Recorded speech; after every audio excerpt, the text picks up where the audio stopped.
Mutungamiri wenyika yeZimbabwe azotaura final say panhau yepeace yekumendewa kwepeace. Takatarisana nethis forthcoming Sabc summit.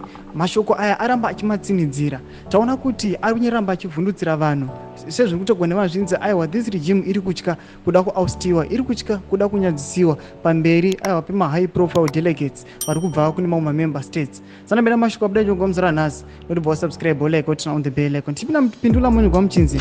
In his address at the National Heroes Acre on 12 August 2024 during the National Heroes Day commemorations, Mnangagwa said, "I take this opportunity to thank all Zimbabweans for maintaining a peaceful environment across the length and breadth of our motherland. Let us all continue to make our visitors feel at home away from home, that we are one with them and that they shall always be free to visit whether on business or private affairs." Panapa mutungamiri wenyika ari kuramba achiinstila nhau yepeace munyika yeZimbabwe achiti aiwa hatisi kuda zvemaprotest kana zvanhu vari kuda kupetichina. Tiri kuona zvinhu zvinoratidza kutsigira kuti ari kuda peace. Tiri kuona masoja ari kutenderera, vamwe vemuZANU-PF vatira mashoko chiti aiwa inhau yeheroes nenhau the defense forces zviri kuita kuti masoja nevapone veriot vatenderere, but paground tinyasi kuziva kuti aiwa it is just kuda kuavoida vanhu vangada kuratidzira kana kupita mumastreets. Mutungamiri wenyika haasi kutamba neissue iyi.